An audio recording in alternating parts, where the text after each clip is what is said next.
Hey guys, it's Frank and Kevin from Cruising with Wheels. And today is another Q&A. You've got questions, we've got the answers. Coming up.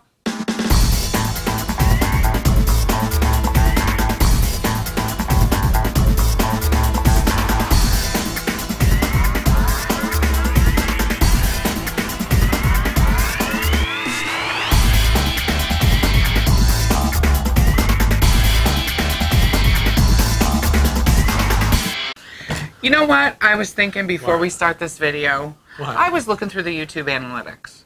Oh. Do you know that only 50% of the people that watch our videos are subscribed? What? Why could that be? So, before you do anything, if you aren't subscribed, I hate harping on this, but click that subscribe button. Is your finger broken? Just do it. I mean, click it or get a ticket. 50% of people who watch our videos aren't even subscribed to our channel. Yeah. I mean, I'm glad you're watching the videos, but take the little finger and go click subscribe. And hit that bell. You don't want to be a ding-a-ling. So you get regular notifications of when our videos go live. But let's get right into this. To the Q&A. So the first question, which came from you guys, comes from Nancy, and she says she's planning her first cruise next year. And yes, I have another passport question. Oh, God. This is so controversial. Oh, we had a video a while ago. I don't know how long ago it was. It's recent. Yeah. About I think it was called "Don't Pass It Up." It was a tip video. It was a Tuesday tip. It was so controversial Oh, about the stupid passport crazy? again. Do I lock my passport in my cabin safe or take it with me into port? Well, what is the answer to this question? Again, it is a very, very diversified group of opinions on this one. People are like, oh, absolutely not. I lock my passport in the safe in my cabin and I go into port. And then there are people like us who are like, no, we take our ID, we take our passport with us. Because you just don't know what could possibly happen. Okay, so I have the view of, this is how I explain it to people at the shop when they ask me about this question, okay? Shop answer. And I should lock it and blah, blah, blah, and I take it with me, but I lock it up and I don't want it stolen and this and da-da-da-da. Right. I look at them and I say, you drove here today, right? Yeah. I said, do you have your driver's license with you? Well, of course. I say, so if you have your driver's license with you, aren't you afraid it's going to get stolen?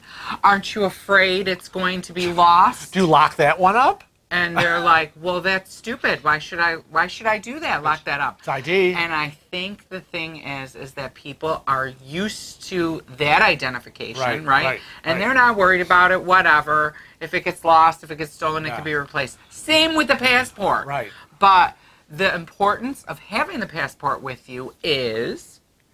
Because God forbid that something bad happens and you miss the ship, and whether it's there's an accident involved, you know what somebody wrote on a comment, and that's crap happens.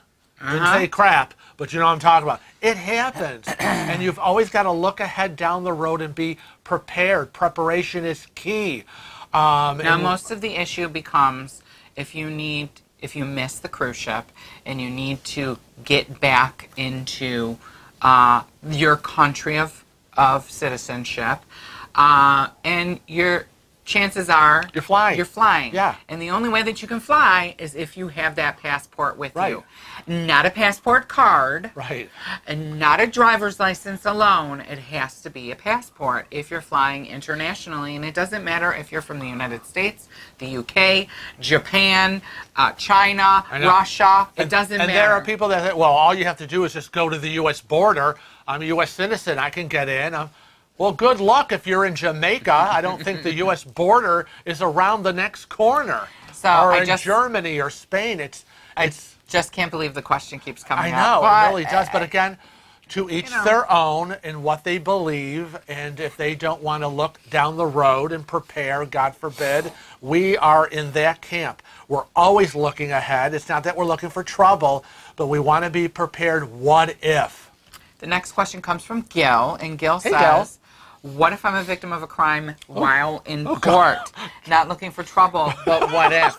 What are you planning, Gil? I know, but I'm just thinking, it's like, I just said that we're not looking for trouble, but, and then you get into Gil said, I'm not looking for trouble, but what if well, yeah, that's a horrible thing to think about, but you know what? Crime does happen. Crime does happen.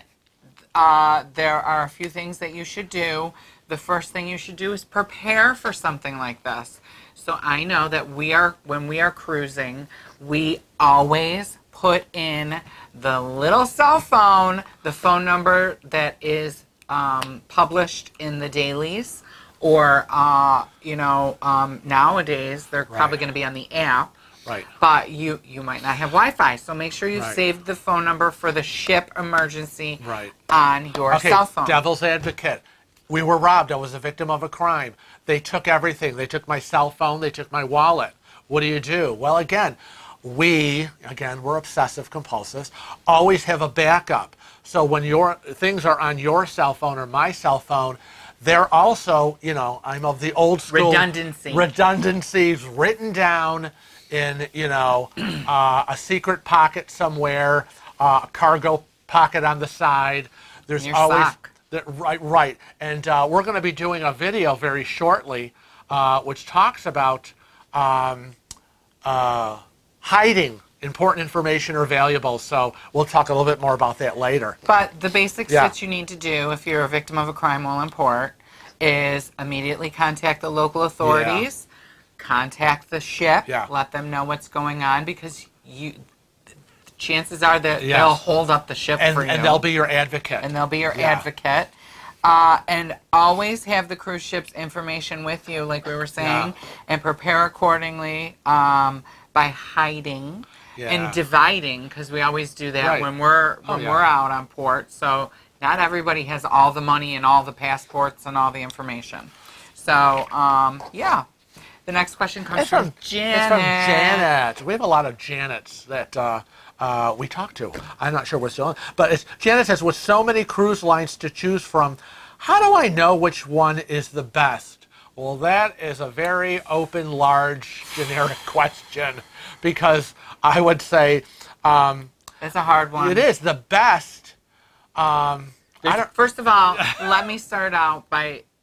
I don't mean to cut you off. No. But let me start out by saying there is no such thing as the best. That's number one. Because what's the best for you might not be the best for him, might not be the best for me. Right. And life is about compromise. Right. The best is what you believe the best is. The best is because you got a great price. Or the best is because... it's the best itinerary. It's a large ship. It's a smaller ship. The best might be excursions they offer, activities on board. We're not sure what the best is, but the best is, I guess, a combination of all of that. If you're a first-time cruiser, this is probably the number one question that people ask hardest thing to do. People who have cruised. Which is the best? I've never been on a cruise and I don't know where to go or what. Yeah, that's a hard one, because you're getting information that was good for this one, but maybe the same person who was on there was bad. So I think you have to ask yourself a few questions first to start this process. And that would be, first of all, what is your budget? And then you start looking at the different itineraries that are available for all the different cruise lines for the budget that you've decided that you wanted to go with, and then go from there. Do you want to go to a specific place? Do you want to focus on cuisine? Do you want to... You have to ask yourself, what is the most important thing for you after price? A lot of and price might be the biggest thing. For the budget part of it, and yet foodies are going to pick a cruise line that has very high quality food. So it depends on who you are. Are you a price person, a food person, a booze person, an excursion person because you want to really immerse yourself in where you're going? That will be the best for you. The next question comes from William H. He writes, my wife is insisting that we get traveler's checks for our scheduled cruise next year. I told her that nobody does that anymore, and I'm good with some cash and credit cards. Am I wrong? Well,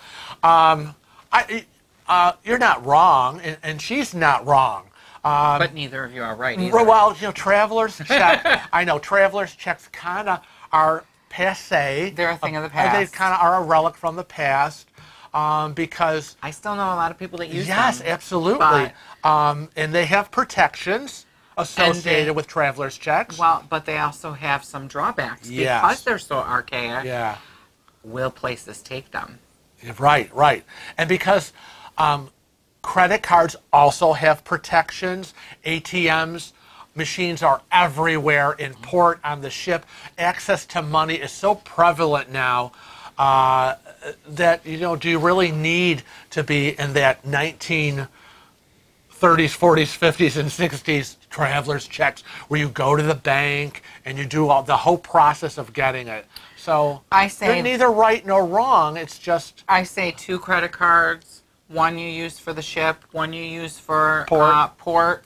And then if something goes wrong in port, it can be immediately stopped and take some cash. Yeah, again, ATMs are everywhere. Yeah.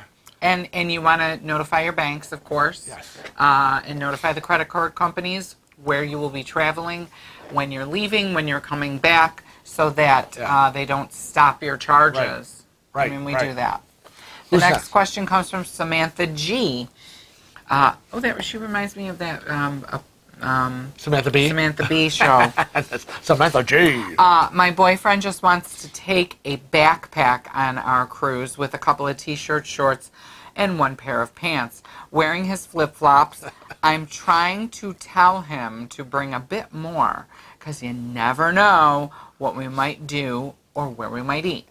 That will require better clothes. I'm taking a 24-inch case plus a tote bag for myself. Okay. Well, it all depends on what kind of cruiser you are. Well, that's true. And where you're going. I want to bring up a couple that we met. And it was very interesting. Do you remember... I don't even know if you would remember this. We were on a Carnival cruise, and it went to Grand Cayman, was one of the stops, and I can't even remember which ship it was, but we met this very nice gay couple. One was from Germany, and one was from Australia, but they lived together, and they were quite wealthy, and we didn't realize that they were quite wealthy until... later on in the cruise, because we only saw them, well, I saw them more than you saw them. Yeah. But I don't get how much. They were basically in the same clothes all the time. Bathing suit, t-shirt, or bathing suit tank. And they said they went with a backpack. Yeah. Now, later on in the cruise, I saw them on formal night in tuxedos. Oh. They brought, their bathing suit, a pair of shorts, a t-shirt, and their tuxedo, and that was all in their backpack. What did they have on their feet? And they had... Tuxedo with flip-flops? They had, they had their sneakers on with their tuxedos. But my point is that you can pack very meagerly and still bring dress clothes. You've always said, I just want to go with a backpack. Yeah. And I'm like, you're insane. I would love that. I know. Well, you could technically... wear the same shorts a few days in a row. If Samantha is worried, then I would say, because again, that's all he wants to take is he boards the plane in his flip-flops and gets on the boat with his flip-flops, and restaurants, port, whatever. There might be places that don't allow flip-flops. Well, and I also want to throw a wrench in this whole I'm only wearing flip-flops thing. Do you... remember, here I go again. Do you remember when we were when we were on a cruise like 10 years ago or whatever, and my flip-flop broke? Oh, right. And my sandals. Your sandals broke, I had sandals that I'd had for years that I got in Italy, and I was so depressed that they broke. He'd have to be heading to a store somewhere. Yep. And what if they broke on the ship? Then he's got nothing. Yep. Then you're barefoot. well, that won't fly. You can get flip-flops, I know. sure, But again, at the... you really have to have a backup. And I would say to Samantha, try to present him with a few scenarios of, well, what if we decide to have a nice restaurant event? What if we do an excursion, flip-flops? Maybe you might need sneakers at least. Or and I say, this is what I say. A one-collared shirt. It depends on the backpack. Because some are huge. I have a huge backpack yeah. that's as big as a 24-inch suitcase. But I would say convince him to take a suitcase, the 24-inch, because you can bring that on. Even if it's a 22-inch carry-on. Yeah. You know. Sometimes you can get those 24 inches on the thing too. Try to present some scenarios of what if. But he may say, you know what? What if he wants to take an excursion? Right. A lot of the excursions require that you have proper rubber-soled shoes. Right. So sneakers. And he may say, well, if that happens, I'll go in port and buy them. But then you're paying whatever prices in port. And then you might not get to invest the money in footwear that you really don't like. Again, have a backup. So try to present scenarios. Next comes from Carrie. Hi, Carrie. Hi, Carrie. How do you convince your spouse? Well, this is another convincing. Everybody's trying to convince the other side. How do you convince your spouse to go on a cruise when they are adamant about never going on one ever? If they've never been on one, then how do they know they won't like it? Oh, Lord. You know what I say? Good luck with that one. It's like trying to convince my sister and mother to go on a cruise, which will, never happen while they're alive, kind of thing. I don't know. I say, when she says, how do they know they won't like it? How do they know they will like it? I mean, maybe they're just that kind of person that are not going to do it, like your mother. Oh, yeah. They're like, I'll never get on a boat. And we're like, like family member, like my aunt. My aunt was like the other day, she was like, oh, you like going on cruises? People are thinking, it's a boat. I'm like, it's a floating hotel. You barely even know you're on a ship. You're talking like 15 decks, 18 decks. 20 decks. I mean, it's huge. It's a city. You're not on some little dingy canoe.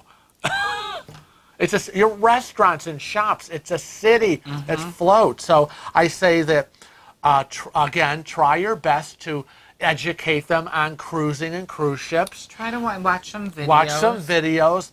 Make it as exciting as you can. But you know what? If they don't want to go, they don't want to go. And you know what I say? Find a girlfriend to go. Go without them. Yeah.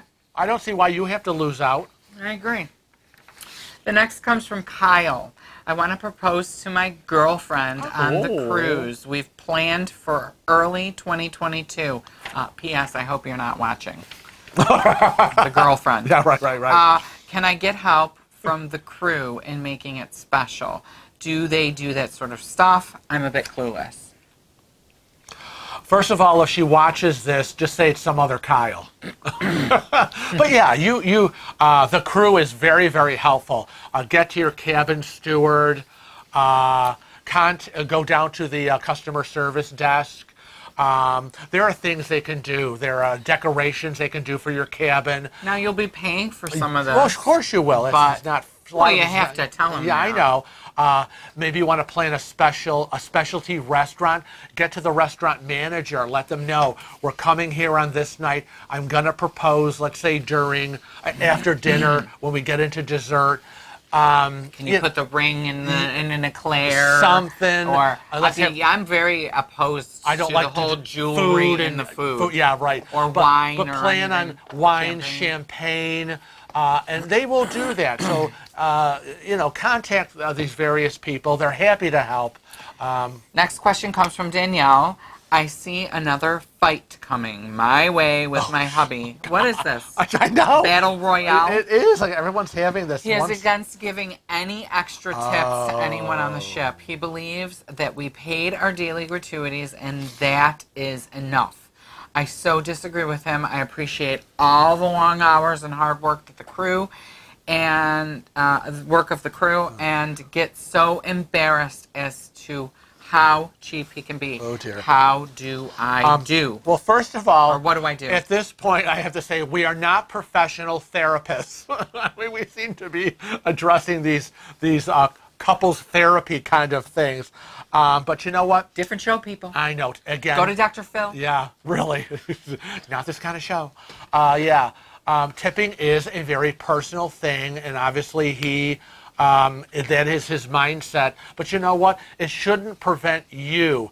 As you maybe, you know how he is. If you respect that is how he is, then I think that he should respect how you are kind of on the other side of the coin and saying, you know what, right. I would you might not want to, but you know what, I am going to tip them, and that's who I am. And I would say that everybody's different. Yeah. I not that you're a cheap tipper. You're a good tipper. We're good tippers. But I have a feeling I have a tendency to probably want to tip more or tip more often because I'm in that industry. Right. I'm in a service industry that relies on tips. Right. And it's just normal. I know. I would say to the husband and to the wife that do not be ashamed. They are getting their gratuities. Right. That is your contract with the cruise line, and with those workers know that at the end of the cruise they will be getting that. Right. With that being said, everyone within the sound of my voice, you're a horrible person if you remove your daily gratuities. Right. If one person, I'm sorry I say that. If you are on a deck walking down an aisle and a crew member bumps into you and you think they're rude, and you run down to customer service and say, I want all my tips removed for the entire week. You have now, one person out of 1,000 crew members offended me, so that everybody on that ship, the crew, loses the tip share. You are a horrible person. Or That's right. Or the person that, because I've heard it over and over and over again, I'm going to remove all my tips. I like to give the tips to them myself. That you are screwing 1,400 or 1,000 people. I only give tips to the people I interact with one-on-one. Well, there's a lot of crew members on the ship. How many are you going to interact with that maybe if you interact with, you might give a tip? Because you're not saying that you're giving a tip to everyone you're interacting with. And what about all the behind-the-house What about people? The chef? What about the dishwasher? Yes. What about the person that vacuums during the night? I mean, come on. It's not right. We're very adamant about this. I get very angry. Angry. I'm very angry. The next question comes from Chantal. My friend and I are going on a cruise next year. I want to select and prepay for all the excursions. I'm a planner. Oh. She's not. Oh. She's all pretty much, quote, we'll see, maybe after we board, end quote. I'm freaking out. What if there's nothing available? I'd be freaking out too. Yeah, the planners. Yeah, we're here. We're with you, Chantal. We're the planners, and you got to tell her, come on, girl. A lot of these excursions sell out fast. Well, and we got to be able to kind of look at the list, decide, and we got to book it before we go. I got a simple answer for her. It's real easy. Okay. Because this can't be good. If it was me, and say Darlene and I were going on a cruise, and she's a procrastinator. Oh Lord. So we can wait. I would just pick the excursions. I'd say we need to pick these excursions and do it ahead of time. And I would pick them, book them, pay for them, tell them this is what you owe me, and if you don't want to go on board, they can cancel it when you get on board. You can cancel it and you will get a credit. So that's what I would do, because I wouldn't be missing out on my swimming with the dolphins. I know. Or all this good stuff. And once in a lifetime things. Yeah. Yeah, you go and you get on board and you go to the excursion desk, and so let's see, what do you got available? And they're like, full. Well, we got a bus ride. I don't want to do a bus. I want to do stuff. Well, sorry. Next comes from Alicia. I want to plan a cruise with my husband alone. Oh, alone is in big letters. Without our kids, which are 8 and 10. That's your kind of cruise. Yeah, that's my kind of cruise. After the last year and a half, I'm toast. Yeah. I need a break. He wants them to come. We would have great responsible family members to watch them. What can I do to convince him? Oh, I got a great idea. I got a great plan for them. Okay, what is it? What do we say? Life's about compromise, right? Well, it always is. All right. So my plan for them This is my plan for them. It's brilliant. It's ingenious. Oh, we're waiting. You're going to book a 5-day cruise. Okay. With the kids. And I know that sounds horrible, right? Because she wants to go alone. Yeah. But you're going to do your 5-day cruise with your kids first. Then you're going to send them home to Grandma and Grandpa or whoever. And you're going to immediately board the next 5-day cruise and go on your cruise you're alone. assuming now that people can afford 2 cruises, a back-to-back. Let's just stick to, we have kids, okay? And we can only afford 1 cruise. That's not a very sensible financial... Sell the children. No, now you're on the other side. No, how do I get him to decide not to leave the kids with the responsible family members? It's been a hard year and a half. I wonder if she's been home with the kids doing the school thing. It is. It's been tough with COVID. It's time to get away. It's time for adult time. Try to present it as a romantic getaway. Try to include him in the planning, the picking of restaurants, excursions. Try to be as romantic as you can, and do a lot of, there are a lot of adult things to do, a lot of adult activities, adult excursions. And I think hopefully he will respect the fact that, you've had a hard year and a half with the kids maybe at home. And if he doesn't, I'm sorry. Leave him. Ditch him. Ditch him. I'm sorry, but, he should be taking his wife, not thinking about taking the kids with Hazel the maid. Okay? It's time to reconnect as adults. And I think that maybe that's how you should present it to them. Right? Right. Now, a lot of people are probably asking themselves, how do they get their questions on our Q&As? Well, it's real simple, right? Very simple. Very simple. You can email us at cruisingwithwheels@gmail.com. But we also get questions through Facebook, Snapchat, Twitter, and Instagram. That's right. As well as Cruise Chat. And what is Cruise Chat? Take it away. Cruise Chat. Cruise Chat is a private group on Facebook. Go to Facebook, type in Cruise Chat, hit that little blue button to join, and I will see your request and pop you into the group. We have over 4,800 members in the Facebook Cruise Chat group. And there are, people that cruise a lot, and there's also new cruisers, people who've never cruised, people who want to cruise from every cruise line available. So click to join. But until next time, we want to remind you to always travel safe and cruise often.